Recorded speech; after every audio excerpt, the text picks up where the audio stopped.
அண்ணன் செந்தமிழன் சீமான் வந்து எதிர்காலத்தில் தமிழ்நாட்டோட முதல்வருக்கு நல்ல வாய்ப்புகள் இருக்குது. சீமான் என்ன காரணத்தினால? இது வரைக்கும் வந்தவங்க எல்லாருமே ஊழல் தான் பண்ணிகிட்டு இருக்காங்க. ஏன்னா சீமான் வந்து அவருக்கு ஒரு வாய்ப்பு கொடுத்து பார்க்கலாமே. ஏன்னா இவ்வளோ நாளாக இத்தனை முதல்வர்கள் இருந்தாங்க. ஏன்னா காமராஜருக்கு அடுத்தது இன்ன வரைக்கும் நம்ம நல்ல முதல்வர் நம்ம பார்க்கவே இல்லை. சீமான். உங்களுக்கு? திருமாவளவன்.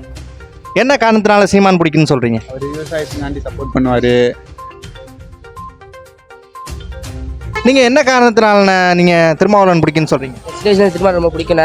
அவங்க நல்லா தாழ்ந்தபடி ஜாதி மக்கள் நிறைய பேசுவாங்க. இல்லாமல் இந்த சமூக இடத்துல அண்ணன் இப்போ சீமானோட தம்பிகளும் திருமாவளவன் தம்பிகளும் ரொம்ப அடிச்சு முடிச்சிருக்காங்க. அவங்க ரெண்டு பேரும் அண்ணன் தம்பி ரெண்டு பேரும் சேர்ந்துருக்கும் போது இவங்க இது மாதிரி அடிச்சிருக்குன்னு அவருக்கு தோணுது. அவங்களுக்கு நீங்க என்ன சொல்ல விரும்புறீங்க? அவங்கள பார்த்துக்கிட்டு இருக்காங்களே, சீமான் அண்ணன் தம்பிகளுக்கும் திருமாவளவன் தம்பிகளுக்கும் என்ன சொல்ல விரும்புறீங்க?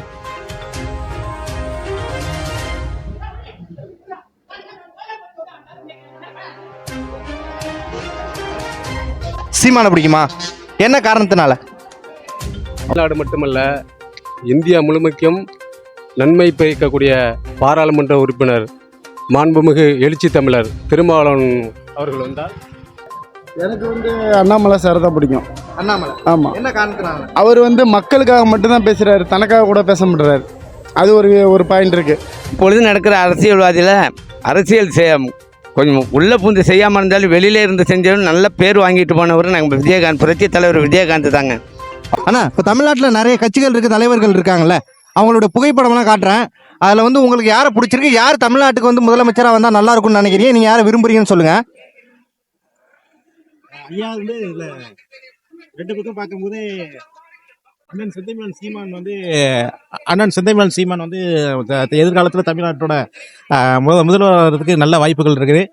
அவர் ஏன் அப்படின்னா இயற்கை விவசாயத்தை சம்பந்தமாக நிறைய விஷயங்கள் சொல்கிறாரு. மக்களுக்கு இது வந்து என்ன விஷயங்கள் தேவைப்படுதோ அந்த விஷயம் சம்பந்தமாக மக்களுக்காக போராடுறாரு. அது அவர் எதிர்காலத்தில் வந்து அவர் முதலமைச்சராக இருந்தாங்க தமிழ்நாட்டுக்கு மிகச்சிறந்த ஒரு நல்வாய்ப்பாக அமையுங்கிறது என்னுடைய கருத்து. ஆனால் இன்னும் சீமான் அண்ணா வந்து முதலமைச்சராகவே வரல, ஆட்சி அதிகாரத்துக்கு வரல. அப்படி இருக்கும்போது எதிர்த்தரப்பில் உள்ளவங்க வந்து சீமான் அண்ணா அதிகமாக விமர்சிக்கிறாங்களா? அதுக்கு என்ன காரணமாக இருக்கும்னு நினைக்கிறீங்க? இல்லை, அறியாமை தான், அவங்களுக்கு சரியா தெரியல. எல்லாருமே எல்லா இளைஞர்களும் அந்த அரசியலை உற்று நோக்கணும், அந்த அரசியல் அறிவும் இருக்கணும். ஏன்னா நம்ம படிக்கிறோம், கல்வி இருக்குது, அது இருக்குது, போகிற வரோம் அப்படிலாம் இல்லாமல், காலேஜ் அது இதுன்னு இல்லாமல் இளைஞர்களுக்கு அந்த அரசியல்ங்கிறது முக்கியமான தேவை. அதனால வந்து அந்த இப்போ எதிர்காலத்தில் சீமான் ஆட்சிக்கு வந்தால் எல்லா விதத்திலும் அந்த மக்களுக்கு மிகப்பெரிய ஒரு நிம்மதியை கிடைக்கிறதுக்கு வாய்ப்புகள் இருக்குது. ஆமாம். ஆனால் மற்ற கட்சிகள் இல்லாத அரசியலில் நாம் தமிழர் கட்சி அண்ணன் சீமான் என்னத்தை முன்னெடுக்கிறதா நினைக்கிறீங்க? மற்ற கட்சியை விட வேற மாதிரி புதிய விஷயங்களை என்ன சொல்றாருன்னு நினைக்கிறீங்க? இல்லை, நிறைய இயற்கை சார்ந்த விஷயங்கள், மக்கள் சார்ந்த விஷயங்கள் நிறைய பேசுகிறாரு. அதோட செயல்பாடு மக்களுக்கு போகுது. எளிய மக்களோட அரசியலை பேசுகிறதுனால அவர் மக்கள் மத்தியில் ரொம்ப செல்வாக்கு மிகுந்த ஒரு அரசியல் தலைவராக வளம் வந்துட்டு இருக்காரு. சமீப காலமாக வந்துட்டு இருக்காரு. அவர் அது தமிழ்நாட்டுக்கு அவர் மாதிரி ஒரு முதலமைச்சர் வந்தாக்க மிகச்சிறந்த வளர்ச்சியை நோக்கி தமிழ்நாடு செல்லும். ஆனால் இப்போ வந்து 3வது இடத்துல இருக்கிறாங்க. இப்போ வந்து வரக்கூடிய பாராளுமன்ற தேர்தலில் வந்து எத்தனை பர்சன்டேஜ் எடுப்பாங்கன்னு நினைக்கிறீங்க? இல்லை சீட்டுகளை வந்து அதிகப்படியில் பிடிக்க வாய்ப்பு இருக்குன்னு நினைக்கிறீங்களா? கண்டிப்பாக வந்து சீட்டுகள் அதிகமாக விழுவதற்கு வாய்ப்புகள் இருக்குது. அது மக்கள் மத்தியில் வந்து அவருடைய செல்வாக்கு அதிகமாக பரவிட்டு இருக்குது. குறிப்பாக அரசியலுங்கிறது வந்து எப்படின்னா கிராமப்புறத்துலேருந்து அந்த அரசியல் துவங்கினா அது வலிமை அடையும். அதனால வந்து கிராமப்புற அரசியலில் வந்து சீமானுடைய செல்வாக்கு வந்து மேலோங்கி இருக்கிறது. எண்ணற்ற இளைஞர்கள் வந்து அவர்கள் பின்னாடி வர்றாங்க. இப்போ எங்களை மாதிரி என்ன மாதிரி ஆட்கள் எல்லாம் வந்து உண்மையிலே நான் சீமான் மீது ஒரு பற்றுதலோட பயணிக்கிறோம். இப்போ வந்து இப்போ கட்சிகள் வந்து பணம் இல்லாமல் வந்து அரசியல் பண்ணுறது வந்து கஷ்டமான சூழ்நிலையா இருக்குல்ல. இப்போ அப்படி இருக்கும்போது சீமான்கிட்ட பணம் இல்லை, இருந்தாலும் நான் கட்சி நடத்த வேண்டியது இதாக இருக்குது அப்படின்னு சொல்கிறாங்கல்ல, அது எந்த அளவுக்கு சாத்தியமாக, எந்த அளவுக்கு வெற்றி பெற வாய்ப்பு இருக்குன்னு நினைக்கிறீங்க? பணம் இல்லாமல் அரசியல் பண்ண முடியும்னு நினைக்கிறீங்களா? இல்லை, பணம் இல்லாமல் அரசியல் பண்ணால் தான் அது வந்து அந்த நம்ம நாட்டுக்கு வந்து நல்ல ஒரு அரசியலை கொடுக்கறதுக்கு வாய்ப்பு இருக்குது. ஏன்னா அந்த கேரளா போன்ற நாடுகளில் கேரளா போன்ற மாநிலங்களில் பணம் இல்லாமல் இருக்கிறதுனால அந்த மாநிலங்களுடைய நீர் ஆதாரம், நில ஆதாரம்லாம் எவ்வளோ தூய்மையாக இருக்குன்னு நீங்கள் பாருங்கள். அது மாதிரி அதாவது உண்மையான ஒரு அரசியலுங்கிறது பணம் வந்து தேவையில்லை. அதாவது ஓட்டுக்கு பணம் கொடுக்கறத வந்து மறுக்கணும். அப்போ தான் சிறந்த அரசியல் வந்து மக்களுக்கு மத்தியில் கிடைக்கும். அதுதான் உண்மை. இளைஞர்கள் மத்தியில் வந்து பெரிய எழுச்சியாக வந்து சீமானை நோக்கி போகிறதா சொல்கிறாங்களா? எந்த அளவுக்கு நான் உண்மை? இல்லை, கண்டிப்பாக வந்து சீமானை நோக்கி வந்துகிட்டு இருக்காங்க. நிறைய இளைஞர்கள் வந்துகிட்டு இருக்காங்க. குறிப்பாக பள்ளி மாணவர்கள்லேருந்து, கல்லூரி மாணவர்கள்லேருந்து, ஏடைய படிக்காத இளைஞர்கள் எல்லாம் வந்துகிட்டு இருக்காங்க, சீமானை நோக்கி வந்துகிட்டு இருக்காங்க. இப்போ அது வந்து ரொம்ப ஒரு மிகச்சிறந்த வளர்ச்சியை நோக்கி போய்கிட்டு இருக்கு நாம் தமிழர் கட்சி. அதனால நாங்களும் அதில் வந்து பயணிக்கிறதுல பெருமை அடைகிறோம். தேர்தல் நேரத்தில் வந்து ஓட்டுக்கு பணம் வாங்கிட்டு வாக்கு செலுத்துறாங்களே அந்த மக்களுக்கு நீங்க என்ன சொல்ல நினைக்கிறீங்க? இது வந்து ரொம்ப இருக்கிறதுலையே மிகச்சிறந்த தன்னுடைய தன்மானத்தையே விற்கிறதுக்கு சமம். நீங்க ஓட்டுக்கு நீங்க பணம் கொடுக்கும் போது நீங்க வாங்குனீங்கன்னா அவங்க அந்த 5 ஆண்டு காலங்கள்ல அவங்க சம்பாதிக்கிறத பார்ப்பாங்களே சரி, மக்களுக்கு எந்த ஒரு விஷயமும் வந்து போகாது. அதுதான் அது வந்து காலப்போக்கில் அனுபவிச்சுக்கிட்டு இருக்கிறோம். அதே வந்து இனிமே எதிர்காலத்தில் இளைஞர்களும் மக்களும் எளிய மக்களும் அந்த ஓட்டுக்கு பணம் கொடுக்கறது வந்து தவிர்க்கணும். தவிர்த்தா தான் வந்து நம்மளுடைய சந்ததிகள் பாதிக்காம இருக்க நினைச்சோம்னா அதை வந்து தவிர்க்கணும், கண்டிப்பாக தவிர்க்கணும். ஆமாம், நன்றிண்ணா. நன்றி நன்றி நன்றி தம்பி. நான் வந்து ஒரு 6 தலைவர்களுடைய புகைப்படம் காட்டுறேன். அதில் உங்களுக்கு யாரை பிடிக்கும், என்ன காரணத்தினால அவரை பற்றி நீங்கள் பேசலாம்? சீமான். என்ன காரணத்தினால? இது வரைக்கும் வந்தவங்க எல்லாருமே ஊழல் தான் பண்ணிகிட்டு இருக்காங்க. ஏன்னா சீமான் வந்து அவருக்கு ஒரு வாய்ப்பு கொடுத்து பார்க்கலாமே. ஏன்னா இவ்வளோ நாளாக இத்தனை முதல்வர்கள் இருந்தாங்க. ஏன்னா காமராஜருக்கு அடுத்தது இன்ன வரைக்கும் நம்ம நல்ல முதல்வர் நம்ம பார்க்கவே இல்லை. அதுக்கு அடுத்தபடியாக கொஞ்சம் கலைஞர் தேவலாம், எம்ஜிஆர் தேவலாம், அவ்வளோதான். அதுக்கப்புறம் இன்னும் யாருமே நல்லாச்சு கொடுக்கல. சீமானுக்கு ஒரு வாய்ப்பு கொடுத்து பார்க்கலாமே அப்படின்ட்டு.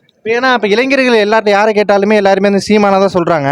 அது என்ன காரணத்தினால இருக்கும்? ஏன்னா அவரோட அந்த மோட்டிவேஷனான ஸ்பீச்சு மக்களுக்கு பிடிக்கக்கூடிய வகையில் அவர் பேசுவார், மக்களுக்கு பிடிக்கக்கூடிய அவர் செய்வார், எல்லாமே செய்வார்.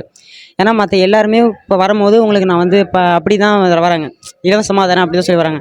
இவர் மட்டும்தான் நம்பிக்கை கொடுக்குற வகையில் பேசி நம்மளுக்காக செய்கிறதா அப்படி தானே சொல்லி வந்திருக்காரு. அதனால் அவருக்கு ஒரு வாய்ப்பு கொடுக்கலான்னு. இப்போ சீமான் பேச்சை தொடர்ச்சியாக கேட்பீங்களா? நான் தொடர்ந்து கேட்குறேன், அவரோட சீடன் நான். இப்போ அவர் பேசின நிறைய திட்டங்கள் பேசுகிறாருல, அதில் எந்த திட்டங்கள் வந்து நல்லா உங்களை வந்து ஈர்க்கிற மாரி இருக்குது அவர் பேசுகிறதுல?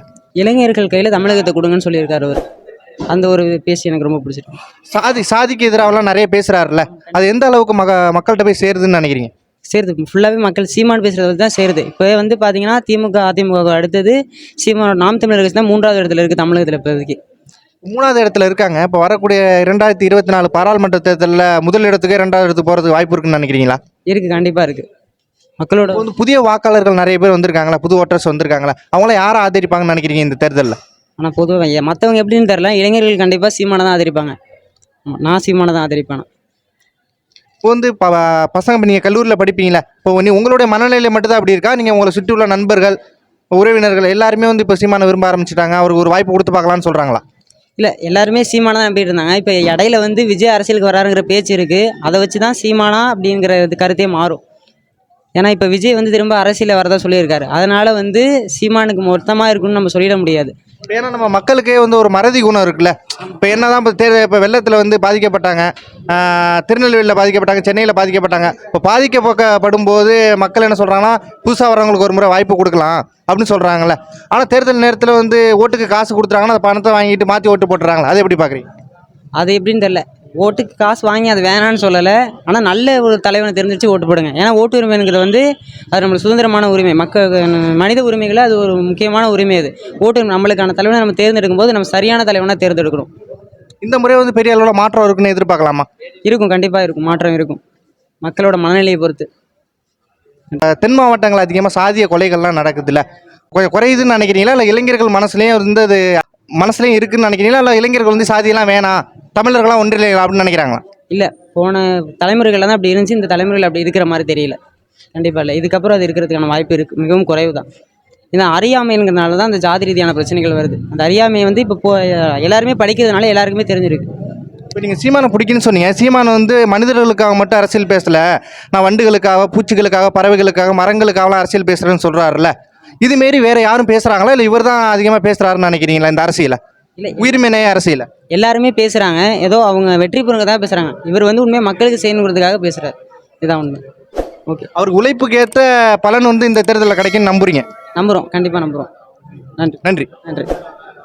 சகோ வணக்கம். நான் ஒரு அரசியல் கட்சி தலைவர்கள் இருக்காங்களே, தமிழ்நாட்டில் பிரதான அரசியல் கட்சி தலைவர்கள் இருப்பாங்களே, அவங்களோட புகைப்படத்தை காட்டுறேன். உங்களுக்கு யாரை பிடிக்கும், என்ன காரணத்தினாலும் சொல்லணும், ஓகேவா? சீமான். உங்களுக்கு? திருமாவளவன். என்ன காரணத்தினால சீமான் பிடிக்குன்னு சொல்கிறீங்க? அவர் விவசாயத்துக்காண்டி சப்போர்ட் பண்ணுவார், மீத்தேன் ஒழிப்பு அந்த மாதிரிலாம் ரொம்ப பாடுபட்டுருக்காரு. எல்லாருக்கும் வாய்ப்பு கொடுக்குறாங்க, சீமானுக்கு ஒரு வாட்டி வாய்ப்பு கொடுக்கலாமே, அதனால பிடிக்கணும். தொடர்ச்சியாக இப்போ அம்மா அப்பாலாம் இருப்பாங்களே, அவங்க திமுக அதிமுகவுக்கு தொடர்ச்சியாக ஓட்டு போட்டிருப்பாங்க. அவங்கள இதுலேருந்து மாற்றி சீமானுக்கு ஓட்டு போட வச்சிட முடியும்னு நினைக்கிறீங்களா, இல்லை அடுத்து வர தம்பி தங்கைகள் தான் சீமானுக்கு ஓட்டு போடுவாங்கன்னு நினைக்கிறீங்க? அடுத்து வர தம்பிகள் தானே, அவங்களாம் இதுலேயே இது பண்ணுறாங்க, அதனால் அவங்களாம் மாற்றுறது கஷ்டம். இப்போ நீங்கள் கல்லூரி படிக்கிறீங்களா? இப்போ கல்லூரியில் இளைஞர்கள் மத்தியிலலாம் சீமானண்ணா எந்த அளவுக்கு போய் சேர்ந்துருக்குதான்னு நினைக்கிறீங்க? அவங்க வந்து பெரிய அளவில் தான் செஞ்சுருக்காங்க கல்லூரிலாம். எல்லாருக்கும் சீமானை ரொம்ப பிடிக்கும். இப்போ எல்லாருடைய வயதுமே இந்த தேர்தலையோ அடுத்த தேர்தலையோ 18 கடந்துரும்ல. ஆமாண்ணா. இப்போ அவங்க எல்லாருமே நம்மளோட ஓட்டு வந்து யாருக்கு போடணும்னு சொல்கிறாங்க? சீமான் தான். சீமான் தான். அண்ணனுக்கு வெற்றி வாய்ப்பு அந்த அளவுக்கு நிறைய பிரகாசமாக இருக்குன்னு நினைக்கிறீங்களா? வர தேர்தல் அவர் இதுதான் வெற்றி வாய்ப்பு அதிகமாக இருக்குது. நீங்கள் என்ன காரணத்தினால நீங்கள் திருமாவளவன் பிடிக்குன்னு சொல்கிறீங்க? சின்ன வயசுல திரும்ப ரொம்ப பிடிக்குண்ணே. அவங்க நல்லா தாழ்ந்தபடி ஜாதி மக்கள் நிறைய பேசுவாங்க. அந்த இதில் பிடிக்கும் எனக்கு ரொம்ப. அது இல்லாமல் இந்த சமூக வலைத்தளத்தில் அண்ணன் இப்போ சீமானோட தம்பிகளும் திருமாவளவன் தம்பிகளும் ரொம்ப அடிச்சு முடிச்சிருக்காங்க. அவங்க 2 பேரும் அண்ணன் தம்பி 2 பேரும் சேர்ந்துருக்கும் போது இவங்க அது மாதிரி அடிச்சிருக்குன்னு ஒரு தோணுது எனக்கு. அவங்களுக்கு நீங்கள் என்ன சொல்ல விரும்புறீங்க? அவங்கள பார்த்துக்கிட்டு இருக்காங்களே, சீமான் அண்ணன் தம்பிகளுக்கும் திருமாவளவன் தம்பிகளுக்கும் என்ன சொல்ல விரும்புறீங்க? அதான் நான் சொல்கிறது, அண்ணன் தம்பி சேர்ந்து நல்லா அவங்க விட்டு கொடுத்தா பேசிகிட்டு இருக்காங்க. இவங்க எதுக்கு இந்த இடத்துல அடிச்சுட்டு நிற்கணும்? அவங்க 2 பேருனாலே எனக்கு ரொம்ப இதுதான். சீமான் அண்ணா வருத்தப்படுறாருல, நீங்கள் வந்து புது தலைவராக அண்ணா வளர்ந்து வர வேண்டியது, திமுகவுக்கு அதிமுகவுக்கு போய் சப்போர்ட் பண்ணி அவங்கள வளர்த்து விடுறீங்க, நீங்கள் தம்பிக்கு தான் சப்போர்ட்டாக வந்து நிற்கணும் அப்படின்னு வேதனை தெரிவிக்கிறாங்கல்ல. இப்போ அண்ணனும் சீமான் அண்ணன் கூட வந்து திருமாவளவன் அண்ணன் வந்து இணையணும்னு நினைக்கிறீங்களா, இல்லை தனிச்சு அவங்க திராவிடத்தோடய நிற்கணும்னு நினைக்கிறீங்க? இல்லை இல்லை, அப்படிலாம் இல்லை. இணைச்சினா நல்லது தானே. 2 பேரும் இணைச்சினா அவங்க ஒரு தனியாக ஒரு விவசாயத்தை பேசுகிறாங்க, இவங்க ஒரு இது பேசுகிறாங்களே. இணைச்சினா எனக்கு ரொம்ப சந்தோஷம் தான் இணைச்சிருந்தேன். இப்போ சீமான் அண்ணனும் சாதிய ஆதிக்கத்துக்கு எதிராக நிறைய பேசுவாங்க, திருமாவளவன் அண்ணனும் தொடர்ச்சியாக ஒடுக்கப்பட்ட மக்களுக்காக பேசிகிட்டு இருக்காங்க. 2 பேரும் ஒரு புள்ளியில் ஒன்றா தான் இருக்காங்க. எல்லா தமிழ் தேசிய கோட்பாடுலாம் ஒன்றா தான் இருக்கிறாங்க. அவங்க 2 பேரும் இணைஞ்சு நிற்கிறதுல என்ன சிக்கலாக இருக்கும்னு நினைக்கிறீங்க 2 பேருக்கும்? எனக்கு அப்படிலாம் தோணலை. இணைஞ்சினா நல்லா தான் இருக்கும் எனக்கு தோணுது. ஏன்னா 2 பேருமே நல்லா ஒரு இப்போதைக்கு சமூகத்தில் எல்லாம் பரவிட்டு தான் வந்துட்டு இருக்காங்க. எனக்கு இணைஞ்சு தானே பிரச்சனை இல்லை. நன்றி. ஆனால் இந்த புகைப்படத்தில் இருக்கிற அரசியல் கட்சி தலைவர்களில் உங்களை நீங்கள் விரும்புகிற தலைவர் யார் வந்தால் தமிழ்நாடு வந்து இப்போ நல்லா இருக்கும்னு நினைக்கிறீங்க? தமிழ்நாடு மட்டுமல்ல, இந்தியா முழுமைக்கும் நன்மை பயக்கக்கூடிய பாராளுமன்ற உறுப்பினர் மாண்புமிகு எழுச்சி தமிழர் திருமாவளவன் அவர்கள் வந்தால் நன்றாக இருக்கும். ஏனென்றால் மக்கள் பிரச்சனைகளுக்கு தொடர்ச்சியாக குரல் கொடுத்து வருபவர் எழுச்சி தமிழர். அனைவருக்குமான தலைவராக அவர் இந்தியா முழுவதும் அறியப்படுகிறார். ஆகையால் எழுச்சி தமிழர் அவர்கள் வருகையை மக்கள் எதிர்பார்க்கிறார்கள். இப்போ தொடர்ச்சியாக திமுகவோட கூட்டணியில் இருக்காங்களாண்ணே, அதனால நண்பகத்தன்மையை இழந்துட்டதா ஒரு தரப்பு சொல்கிறாங்களே, அதை எப்படி பார்க்குறீங்க? திமுக கூட்டணியில் விடுதலை சிறுத்தைகள் அங்கம் வகித்தாலும் மக்கள் பிரச்சனை என்று வரும்பொழுது தன்னுடைய போராட்ட குணத்தை விடுதலை சிறுத்தைகள் எப்போதும் வெளிப்படுத்தும். ஆனால் இப்போ வந்து திருமாவளவன் ஐயா வந்து பெரிய அளவில் வந்து முதலமைச்சராக வர வேண்டிய ஆள், ஆனால் கூட்டணி கட்சிகளோட போய் கரைஞ்சு போயிட்டு இருக்கதா வந்து அரசியல் விமர்சகர்கள் குற்றச்சாட்டு வைக்கிறாங்கல்ல. இவங்க தனிச்சு நிற்கணும்னு நினைக்கிறீங்களா, இல்லை கூட்டணிக்கு தான் போகணும்னு நினைக்கிறீங்களா? நேற்றுக்கு கட்சி ஆரம்பிக்கின்ற தலைவர்கள் எல்லாம் உடனே தன்னை முதல்வராக அடையாளப்படுத்துகிறார்கள். ஆனால் 30-35 ஆண்டு காலமாக எழுச்சி தமிழர் அவர்கள் தன்னை முதல்வர் வேட்பாளராக அறிவிக்கவில்லை. ஆனால் என்னை போன்ற தொண்டர்கள் தலைவர் அவர்களை முதல்வராகத்தான் பார்க்கிறோம். தலைவர் முதல்வராக வந்தால் மக்கள் ஏற்றுக்கொள்வார்கள். நன்றிண்ணா. நன்றி நன்றி சார். பிரதர் என்ன படிக்கிறீங்க? 12th படிக்கிறீங்களா?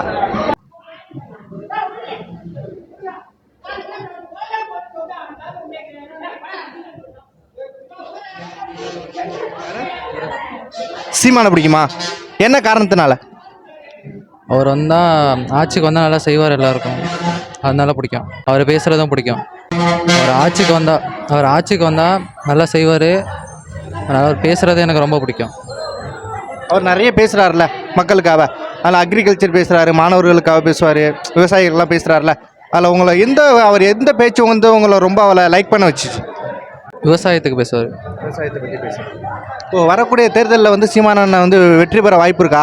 இப்போ உங்கள் கூட நண்பர்கள்லாம் வந்து எல்லாருமே சீமானை விரும்புகிறாங்களா, இல்லை நீங்கள் மட்டும்தானா? இல்லை, எல்லாருமே விரும்புகிறாங்க. அவருக்கு வெற்றி வாய்ப்பு எந்த அளவில் இருக்குதுன்னு நினைக்கிறீங்க? ஒரு 50% இருக்குது. இதோட தலைவர்களுடைய புகைப்படம் உங்கள்கிட்ட காட்டுறேன், அதில் யாரை உங்களுக்கு பிடிக்கும், என்ன காரணத்தினாலன்னு சொல்லணும். எனக்கு வந்து அண்ணாமலை சார் தான் பிடிக்கும். அண்ணாமலை? ஆமாம். என்ன காரணத்தினால? அவர் வந்து மக்களுக்காக மட்டும்தான் பேசுகிறாரு, தனக்காக கூட பேச மாட்டுறாரு. அது ஒரு பாயிண்ட் இருக்குது. இப்போ ஸ்டாலின் அவர்கள் வந்து என்னன்னாக்கா எல்லாம் செய்கிறேன்னு சொல்கிறாரு, எல்லாமே பண்ணுறாங்க, அவங்களுக்கு எதுவுமே எந்த குறையும் சொல்ல முடியாது. ஆனால் இது ஒரு பொது யுகமாக இருக்கட்டுமேன்ட்டு அண்ணாமலை சார் வரணும்னு ஆசைப்பட்றேன். அவ்வளோ என்னோட கருத்து. 5 மாநில தேர்தல் முடிஞ்சிச்சுலானே, 5 மாநிலத்தில் 3 இடத்துல வந்து பிஜேபி வந்திருக்காங்க, 2 இடத்துல காங்கிரஸ் வந்திருக்காங்க. இப்போ அமித்ஷா சொல்லியிருக்காங்க அடுத்த டார்கெட் வந்து தமிழ்நாடும் கேரளாவும் தான், ஆனால் ரெண்டுலேயுமே ஒன்றில் கம்யூனிஸ்ட் ரூல் பண்ணுறாங்க, ஒன்றில் வந்து திராவிட கட்சிகள் ரூல் பண்ணுறாங்க. தொடர்ச்சியாக 50 வருஷத்துக்கு மேலே அவங்களால வர முடியல. இந்த முறை அவங்க முயற்சி பண்ணி வந்துரும்னு சொல்கிறாங்களா, அது எந்த அளவுக்கு சாத்தியம்னு நினைக்கிறீங்க? அது வந்து பொதுவாக வந்து என்னென்னு கேட்டிங்கன்னா, அவங்க வந்து கம்யூனிஸ்ட் கட்சிங்கிறது வந்து பொதுவாக மக்களுக்காக விவசாயத்துக்காக உள்ளது. அதனால அவங்க அந்த அடிப்படையில் ஜெயிக்கணும்னு தான் சொல்லி பல யுகமாக வந்து அவங்க போராடுறாங்க. ஆனால் அவங்க வந்து மக்களுக்கு கொஞ்சம் வலது கை இடது கை மாரி நம்பிக்கை மாரி எல்லாமே இருக்கும். அந்த ஒரு எண்ணத்தினால அவங்க முயற்சி பண்ணுறாங்க. அதனால அவங்கள்ட்ட சில இடங்கள் மட்டும்தான் அவங்களாட்டி வர முடியுது. மற்றபடி பொதுவாக அவங்களாட்டி வர முடியல. ஆனால் இது வந்து எதனாலன்னு கேட்டிங்கன்னா, விவசாய மக்கள் தான் அதிகமாக வந்து விரும்புகிறது கம்யூனிஸ்ட் கட்சி. அவங்க ஒரு அடிப்படையில் செய்வாங்கன்னு ஒரு நம்பிக்கை இருக்குது. அதுவும் ஒரு மக்களுடைய கருத்தாக இருக்குது. இப்போ தமிழ்நாட்டுக்குள்ளேயே வந்து திராவிடம் தமிழ் தேசியம்னு மோதலாக போயிட்டு இருக்கு. இதில் வந்து புதுசாக வந்து இந்துத்துவாங்கிற அரசியல் வந்து எந்த அளவுக்கு சாத்தியப்படும்னு நினைக்கிறீங்க? இல்லை, அந்த அளவுக்கு சாத்தியப்படுறதுக்கு வேறு இல்லை. இப்போ அண்ணாமலை சார் நிற்கிறாருனாக்கா அவர் மக்களுக்கு செய்வார் அப்படின்னு ஒரு நம்பிக்கை தான். இப்போ எனக்கே நம்பிக்கை தான். நான் வந்து திமுக கட்சி தான் இருந்தாலும் இதுவரையும் ஸ்டாலின் ஐயானால வந்து எல்லா உதவியும் நான் ஒரு மாற்றுத்திறனாளி, அவர்னால நான் எல்லா உதவியும் வாங்கியிருக்கேன். எனக்கு புது என்னென்னா, அண்ணாமலை சார் இங்கே மீட்டிங் போட்டதுலேருந்து அவரோட பேச்சுவார்த்தைகள் எல்லாமே ரொம்ப நமக்கு பிடிக்கும். அவர் செய்வார்னு ஒரு நம்பிக்கை இருக்குது. அந்த ஒரு நம்பிக்கையில் தான் அவர் பிடிக்குன்னு நான் சொல்கிறேன். ஆனால் செய்வார்னு ஒரு நம்பிக்கை எனக்கு இருக்குது. கண்டிப்பாக இந்த ஓட்டு அவருக்கு தான் ஓட்டலாம். நன்றிண்ணே. Okay, thank you. இப்பொழுது நடக்கிற அரசியல்வாதியில் அரசியல் கொஞ்சம் உள்ளே பூந்து செய்யாமல் இருந்தாலும் வெளியிலே இருந்து செஞ்சாலும் நல்ல பேர் வாங்கிட்டு போனவர் நாங்கள் விஜயகாந்த், புரட்சி தலைவர் விஜயகாந்த் தாங்க. இறந்த எல்லாருக்கும் ரொம்ப ஆழ்ந்த வருத்தத்தோடு இருக்கிறோங்க. அவர் இருக்கும்போது இப்போ பயன்படுத்திக்கல, இப்போ அவங்க இறந்துட்டாங்கல்ல, இப்போ அதுக்கப்புறம் அவங்களுடைய அந்த கட்சியோடைய நிலை என்னவா இருக்கும்னு நினைக்கிறீங்க? அவருடைய நினைவாக இந்த கட்சி வழங்குங்க, நிச்சயமாக. நன்றிங்க ஐயா.